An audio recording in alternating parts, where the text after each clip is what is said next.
Should you buy Remnant 2? That's the question we're going to answer in today's video. This is our new take on reviews on the channel for Lost Days Gaming. We are going to be doing our review for Remnant 2, the sequel to Remnant from the Ashes. Let's get right into it. So people keep comparing Remnant to Dark Souls with guns. Well, I'm here to tell you, after playing Remnant 2, that this franchise is basically becoming its own thing. And a good thing, might I add. And it is clear that Gunfire Games listened to the community and gave us this awesome third-person shooter action RPG. Well, first things first, what makes Remnant 2 different from Remnant from the Ashes? Well, there's a lot.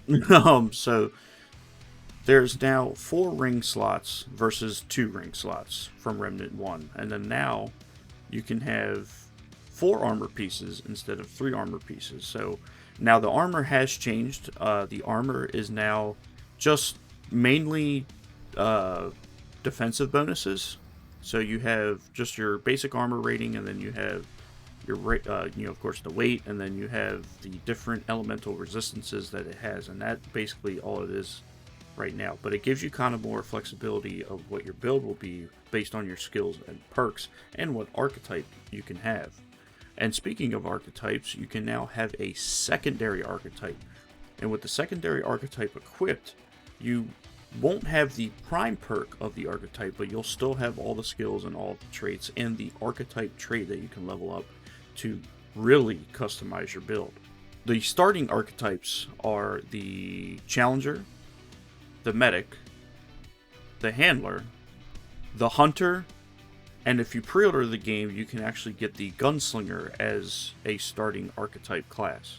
And if you guys want to check out my video about the starting classes of the game, I did put out a video a couple days ago. I'll put a link up in the cards, and you guys can check that out and more in-depth of the traits and the perks that come with each class to make you a little bit more informed of what you want to start with.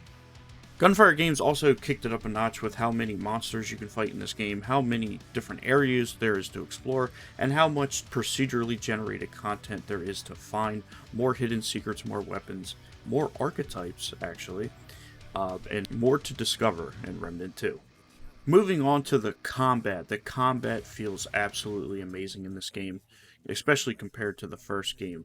Each hit feels great, and especially the melee, they really kicked it up a notch with the melee, especially if you have the Challenger class. The Challenger class is pretty much your go-to Dark Souls melee, big sword swinging combat kind of guy. But each and every melee weapon feels good. It feels like it adds more to the class, and especially to a build as well. You could definitely make a solid melee build compared to the first game, where the first game you had to be like a very experienced player to just have a pure melee build, but this game, that's not the case anymore. And speaking of builds, the build potential in this game is just crazy, especially having to choose a dual archetype, and finding the more hidden archetypes in the game just adds a bunch of ingredients to a recipe that makes for a awesome build in this game. And moving on to the story, campaign, and characters, the story and the characters are nothing to stab at, but they are definitely a huge improvement from the first game, a little bit more memorable. The voice acting, I will say, is not too bad. It's actually very, very well written, but the campaign is a little bit longer than the first game. People are saying it's about 30-40 hours if you just kind of plow through it, but that all depends on skill level and based on your build and stuff like that.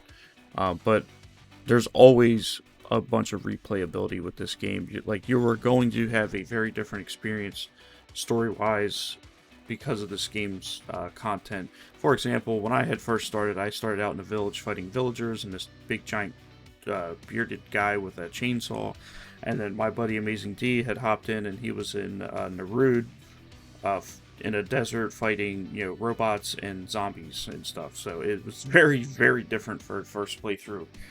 But that's what gives Remnant 2 its charm.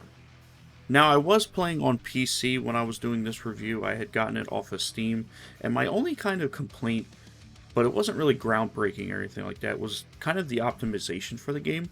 Now, I have a 3070 Ti, 32 gigs of RAM, and I have an AMD Ryzen 7 Pro 4750G processor, and I was barely just getting over 60 frames, especially with high settings. I tried lowering it and doing the boosting with the DLSS and stuff like that, and didn't notice a whole lot of a difference, but I do know that they had posted a concern about the PC issues and stuff like that, but it wasn't really groundbreaking, so I'm not really going to ding it for that. I was still having tons of fun and being able to play and stuff like that. But just a little nitpick that I had noticed. And just before we wrap up this review, guys, if you guys want to stay up to date with the latest and greatest games coming out, we provide you with reviews, tips and tricks, highlights, you name it. We got you covered here at Lost Days Gaming. So drop a like on this video and consider subscribing for more content coming your way. We also live stream here on YouTube every Tuesday and Thursdays, and I'll have them scheduled so you guys can check that out as well. And I also want to invite you to our Lost Days Gaming community over at Discord, where you can talk about games or team up with a partner. We would love to see our community grow and possibly have our viewers and subscribers play with us on one of our live streams. Now, should you buy Remnant 2? Well, if it wasn't obvious enough, guys, for a base price of $49.99, you get hundreds of hours of gameplay. You can also play online with 2 of your friends, and then have massive replayability potential. Yeah, I would say definitely this is worth a buy, guys. And do keep in mind, when you pre-order the game, you do unlock the Gunslinger class early, and then there's also tons of hidden secrets and stuff like that that you can find throughout the game. Well, that's going to wrap things up for this video, guys. If you guys enjoyed this, like I said before, drop a like, consider subscribing, and I'll catch y'all in the next video. Deuces.